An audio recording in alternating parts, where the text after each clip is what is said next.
Recently, I'm just going to call it an awards ceremony, and if you figure out what I'm talking about, okay, in the interest of full transparency, I am not necessarily recommending that you watch this. I did not watch it or anything like that, but a celebrity makes a statement as he receives a reward, and he's among a number of things, of course, he says this line, that Jesus is, anybody seen anything about this? Okay, a couple of you have. Jesus is for whom? Everybody. Jesus is for everybody. Now, I do not intend this devotional to be analyzing him, the person who said that, or even what he meant by that. That's not really where I'm going this evening. It's more of, because of that statement, it has brought a discussion, and of course, you've got some people that are saying he's a brainwashed religious idiot, okay? That's for another time too. But just that phrase, Jesus is for everybody, that might make us stop and think this evening, what might that mean? What could that mean for us as disciples of Jesus and as those who would like to encourage other people to do the same, to become and be followers of Jesus? And so, for your Wednesday evening devotional, here's 3 more Jesus is statements. Jesus is for everybody is the saying. It is true then that Jesus is universal. That Jesus is, in that sense, if nothing else, for everybody. Jesus is not simply the Savior for one subgroup of people. Jesus and his offer is not limited or restricted by demographics. He does not operate within the ways that we sometimes do, where we create barriers and distinctions based on things like skin tone or social class. I mean, we like to think and claim that, say, in our nation, we're far beyond the idea of social ladders and classes and things like that. But are we really? But Jesus doesn't operate within those ways of thinking. Jesus is the world's Savior, at least potentially. We know from scriptures like 1 Timothy chapter 2, verses 4 and 5, that God wants everyone, or we could say everybody within this phrase, to be saved.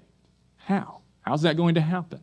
Even in the context of 1 Timothy 2, it's through Jesus, the one known as the God-man, God who became flesh, who became man, to be the perfect go-between or mediator between God and man. Jesus offers an invitation that is open and universal. Jesus is universal. And I need to be reminded that Jesus is not, you might say, a Jewish Savior. He's not the American Savior. Jesus is universal. Here's the second one. Jesus is not, we're going to add a negative, customizable. Jesus is not customizable.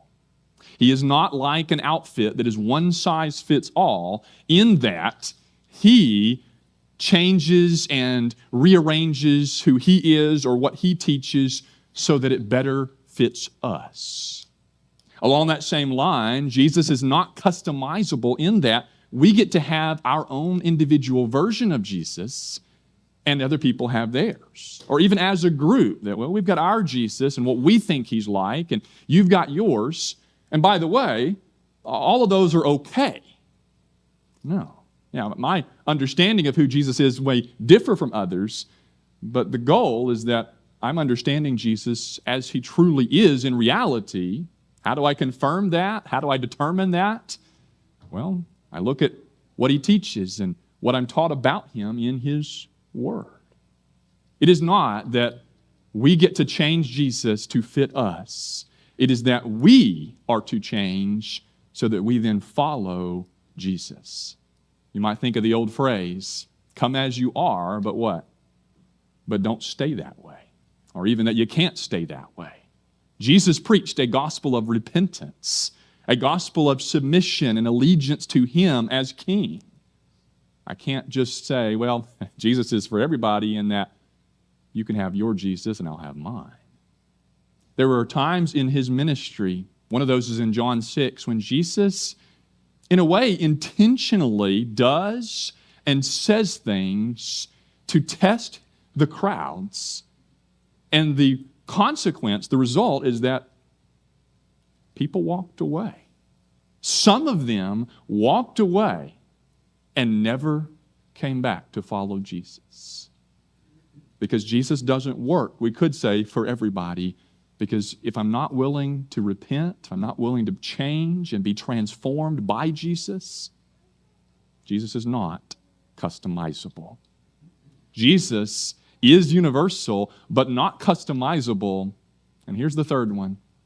And if we know anything to be true about Jesus, it would certainly be this one, that Jesus is Lord. He's the master. He's the king. And there may be those that call him Lord. There may be those that claim they adhere to Jesus and his teachings. But the real test is whether I follow Jesus and his teachings. Whether I come to realize Jesus is Lord. And you might add, you could say, he's the Savior universal, but he is Lord.